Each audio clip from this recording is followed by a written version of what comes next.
सर्वमंगल मांगल्ये शिव सर्वार्थ साधिके शरण्ये त्र्यंबके गौरी नारायणी नमस्तुते। जय माता दी। साल में 2 बार आने वाली गुप्त नवरात्रे के प्रथम दिन माँ काली की ये कथा इतनी गूढ़ और रहस्यमयी है कि इसे श्रद्धा से सुनने मात्र से साधक के जीवन के भय, बांधा और नकारात्मक शक्तियां नष्ट होने लगती हैं। गुप्त नवरात्रे का पावन पर्व तंत्र, मंत्र और यंत्र को सिद्ध करने के लिए अत्यंत ही शुभ और फलदायी माना गया है। यही कारण है कि लोग अपनी कामनाओं को पूरा करने के लिए देवी के 10 अलग अलग स्वरूपों की विशेष पूजा करते हैं। मान्यता है कि गुप्त नवरात्र में जितने गुप्त रूप से देवी की साधना की जाती है वह उतनी ही ज्यादा सफल होती हैं। आज गुप्त नवरात्र का प्रथम दिन है और आज माँ काली की ये पावन कथा सुनने से साधक को विशेष सिद्धि और संरक्षण का आशीर्वाद मिलता है। तो कथा को अंत तक अवश्य सुने। माँ महाकाली 10 महाविद्याओं में प्रथम महाविद्या है। इनका स्वरूप काल का भी नाश करने वाला है। माँ महाकाली का वर्ण श्याम है। वह नगन स्वरूप में गले में मुंड माला धारण किए हुए और हाथों में खड्ग और मुंड लिए हुए विराजमान रहती हैं।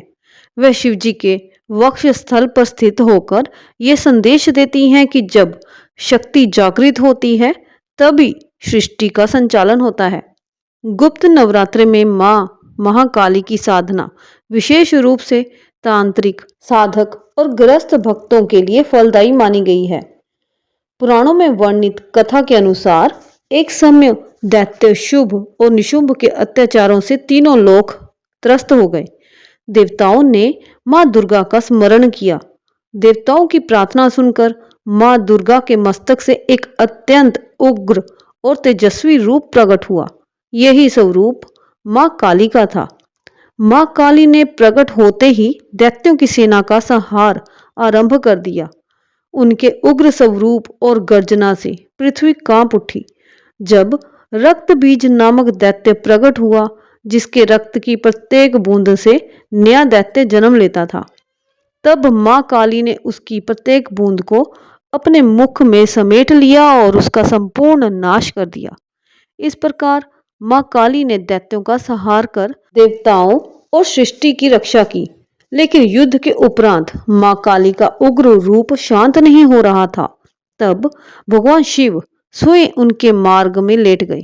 जैसे ही माँ काली का चरण शिवजी के वक्ष पर पड़ा, उन्हें बोध हुआ और वह शांत हो गई।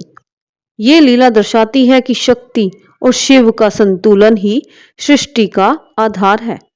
जो भक्त गुप्त नवरात्रि के प्रथम दिन महाकाली की इस कथा को श्रद्धा से सुनते हैं, उनके जीवन से भय, बांधा और नकारात्मक शक्तियों का नाश होता है तथा माँ की विशेष कृपा प्राप्त होती है। माँ महाकाली की ये पावन कथा हमें ये सिखाती है कि जब जब जीवन में भय, अंधकार और संकट बढ़ते हैं, तब माँ स्वयं अपनी कृपा से भक्तों की रक्षा करती हैं। जो भक्त गुप्त नवरात्रि के प्रथम दिन माँ महाकाली की इस कथा को श्रद्धा और विश्वास के साथ सुनते हैं, उनके जीवन से नकारात्मक शक्तियाँ, भय, डर और बाधाएं दूर हो जाती हैं। अतः माँ महाकाली से यही प्रार्थना है कि वह हम सब पर अपनी कृपा बनाए रखे, हमारे जीवन से अज्ञान, डर और कष्टों का नाश करे और हमें भक्ति, शक्ति और सद्बुद्धि का आशीर्वाद प्रदान करें। जय माता दी। जय जगदम्बे। जय जय अम्बे।